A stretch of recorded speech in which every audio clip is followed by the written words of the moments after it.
Sur un obscur chemin de la campagne normande, un voyageur solitaire se trouve soudain face à une silhouette féminine, drapée de blanc. D'un geste de sa main osseuse, elle l'invite à faire un choix. De celui-ci dépend sa vie.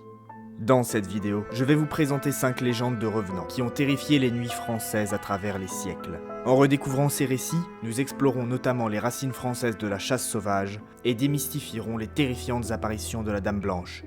Avant d'explorer ces mythes, il est important de comprendre comment nos ancêtres percevaient la mort et le jugement des âmes défuntes. La vision populaire de l'au-delà était largement influencée par la tradition chrétienne. Pour pouvoir être sauvé après la mort, il fallait être un chrétien baptisé et recevoir les derniers sacrements, puis être enterré dans un sol consacré par l'Église. Mais que se passait-il lorsque le corps était perdu, que ce soit en mer ou dans une crevasse en montagne? La croyance populaire affirmait alors que ces âmes ne pouvaient pas trouver le repos. De même, les personnes ayant commis des crimes ou des péchés de leur vivant étaient souvent condamnées à expier leurs fautes sur terre avant de pouvoir passer dans l'au-delà. On entendait ainsi en Bretagne les gémissements des âmes dénoyées, leurs spectres se mêlant à l'écume à l'endroit de leur décès. Dans les champs, les esprits des paysans ayant déplacé les bornes pour s'approprier plus de terre tentaient sans succès de replacer ces pierres. Et dans les Alpes, on pouvait voir les spectres des bergers et des vachers négligents errer dans les pâturages. Mais il ne faut pas non plus négliger, lorsque l'on considère les traditions françaises, l'impact de la survivance des mythes pré-chrétiens. Et en Bretagne, c'est l'Ankou qui incarne la figure de la mort. Il apparaît de nuit, traînant derrière lui la charrette dans laquelle il stocke les âmes des défunts. C'est un homme grand, fin, aux longs cheveux blancs et au teint pâle, vêtu d'un large chapeau ou d'une capuche noire. On va le retrouver parfois représenté comme un squelette, principalement sur les sculptures retrouvées dans les églises. Mais il est plus régulièrement montré comme un être de chair et de sang. Il tient dans ses mains une longue faux, à la lame inversée, qu'il utilise pour séparer l'âme du corps des mourants, avant de les guider dans l'autre monde. L'Ankou n'est toutefois pas exactement une personnification de la mort même, mais c'est son humble serviteur. Il est en effet lui-même un revenant. Son identité change régulièrement, car il est toujours le dernier mort de l'année venant de se finir. Le rencontrer est un signe funeste, car son apparition est l'annonce d'une mort prochaine.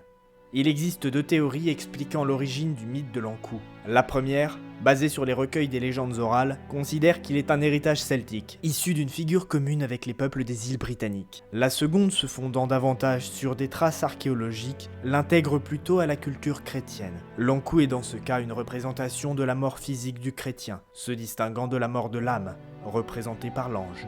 Ou peut-être que ces 2 visions sont complémentaires. Le mythe celtique ayant continué à exister en prenant une nouvelle forme compatible avec le catholicisme, dans un monde où la mort est inévitable pour tous. Même au sein d'une société aussi marquée par la hiérarchie des ordres sociaux que l'Ancien Régime, personne n'était à l'abri du risque d'être damné. Qu'il s'agisse d'un puissant seigneur, d'un humble paysan ou d'un moine dévoué. Et dans ce dernier cas particulièrement, on retrouve de nombreuses légendes, marquant l'importance qui était donnée au bon exercice de la mission des religieux. En effet, l'homme d'église qui manquait à ses responsabilités de son vivant se risquait à des conséquences importantes dans la mort.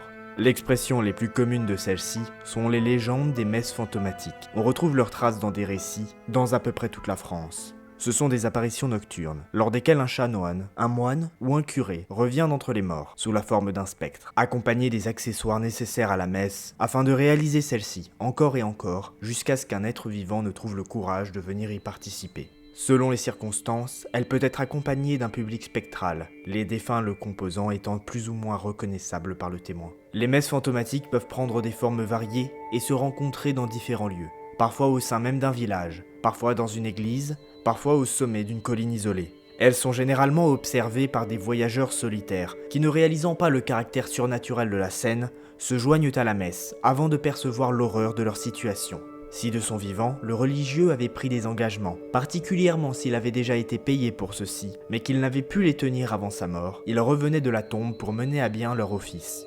Les curieux se retrouvant mêlés à la messe n'avaient que peu à craindre sur le moment. Leur présence permettait aux revenants d'accomplir sa tâche et ainsi d'être libérés. Une fois la messe accomplie, l'autel, les cierges et les spectres disparaissaient vers l'au-delà. Cependant, tous n'avaient pas la chance de rencontrer les morts sans conséquence. Lorsque la réalisation de leur mésaventure les frappait, les témoins de ces apparitions pouvaient tomber malades, et souvent, on les retrouvait morts dans les jours qui suivaient. Si vous êtes familier avec la saga du sorceleur, que ce soit grâce aux livres, aux jeux vidéo ou à la série Netflix, vous avez probablement déjà entendu parler de la chasse sauvage. Mais saviez-vous que ce mythe était également bien ancré en France, et ce dès la fin du Haut Moyen-Âge ? De nombreuses légendes françaises décrivent des chasses nocturnes, connues sous différents noms selon les régions. Les chasses sont des apparitions spectrales, des phénomènes visuels et sonores, prenant la forme d'un cortège surnaturel, lancé dans une cavalcade effrénée, traversant le ciel ou les forêts les plus sombres. La chasse sauvage est composée d'âmes damnées, condamnées à errer, presque éternellement. Elle joue le rôle de purgatoire itinérant, récupérant sur son passage les âmes des pécheurs, et parfois, des malheureux croisant son chemin. Dans certains récits, elle faisait pleuvoir sur ces derniers des morceaux de corps humain. Elle est connue sous différents noms selon les régions. Chasse-galerie en Poitou, chasse-arpine en Normandie, chasse-Arthur en Bretagne. Chacune de ces chasses a ses propres caractéristiques. Une en particulier se distingue dans son impact sur l'imaginaire du Moyen-Âge, la Mesnie et l'équin.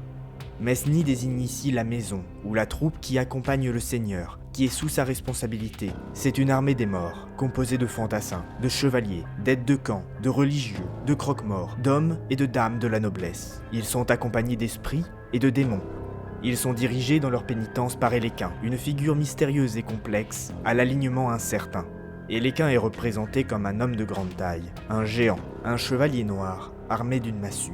La première mention écrite de cette légende provient du récit du moine normand Ordéric Vital, qui relate la rencontre du prêtre Valquélin avec la Mesnie. Le religieux se voit contraint par Héléquin à regarder passer le long cortège. Il y reconnaît de nombreuses personnes, condamnées pour leurs péchés, à rejoindre la chasse, et interagit avec ceux-ci, manquant de se faire entraîner par les morts après avoir tenté de leur voler un cheval. Le mythe de la Mesnie Héléquin s'est répandu dans tout le nord-est de la France, et Héléquin lui-même était devenu célèbre à travers le théâtre populaire médiéval.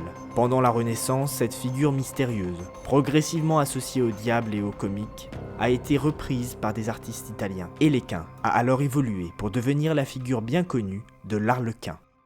Les dames blanches sont des apparitions fantomatiques, des femmes entièrement vêtues de blanc, qui surgissent au milieu de la nuit pour effrayer les voyageurs. Leurs origines remontent à d'anciennes traditions pré-chrétiennes, où diverses figures féminines étaient vénérées, souvent associées à des lieux naturels remarquables. Avec l'arrivée du christianisme, ces pratiques ont évolué, sans toutefois totalement disparaître. Ces figures sont devenues les fées. Parfois, elles ont été incorporées au culte des saints, mais le plus souvent, elles ont été diabolisées, devenant dans l'imaginaire populaire des sorcières ou des esprits maléfiques. C'est sous cette dernière forme que vont s'inscrire la plupart des légendes des Dames Blanches, comme l'illustrent les histoires suivantes. Celle évoquée en tout début de vidéo est celle de la Dame d'Aprigny, une dame blanche décrite comme une fée qui apparaissait aux voyageurs traversant les nuits normandes. Elle les invitait à danser avec elle, et il était crucial d'accepter. Si un voyageur effrayé reculait, la dame, offensée, le saisissait et le précipitait dans le fossé, où il périssait, étouffé et lacéré par des ronciers. Dans le massif du Cantal, une autre légende parle d'un groupe de belles femmes, ou fées, dansant la nuit dans les prairies. Elles entraînaient avec elles les voyageurs qui croisaient leurs rondes, révélant alors leur forme squelettique. Leurs visages devenaient des crânes creux, d'où brûlaient des flammes infernales. Ce qu'il advient des malheureux qui n'ont pas la protection de l'Église n'est pas clair, mais même ceux qui en bénéficient ressortent de cette rencontre brûlés par leur souffle incandescent. Bien que la Dame Blanche soit une figure bien connue, ses homologues masculins, les hommes blancs, le sont moins. Selon un récit recueilli dans les côtes du Nord cependant, les jeunes femmes rapportaient parfois avoir vu des êtres au visage et vêtements blancs, se tenant immobiles lors des jours les plus chauds de l'été, à la lisière de la forêt de Humaudet. La Dame Blanche est un mythe persistant, qui s'est adapté à son époque pour devenir une véritable légende urbaine. Ainsi, qui n'a pas déjà entendu des histoires d'autostoppeuses fantômes disparaissant sur les lieux de leur accident? Dans cette vidéo, je n'ai qu'effleuré les légendes françaises relatives aux revenants et aux âmes damnées. Si ce sujet t'intéresse, je te conseille de regarder ma vidéo sur les lutins du folklore français. En effet, selon Paul Sébillot, le petit peuple aurait été considéré comme une représentation des âmes des défunts, qui, plutôt que de partir vers l'au-delà, continueraient à habiter la terre, juste sous une autre forme.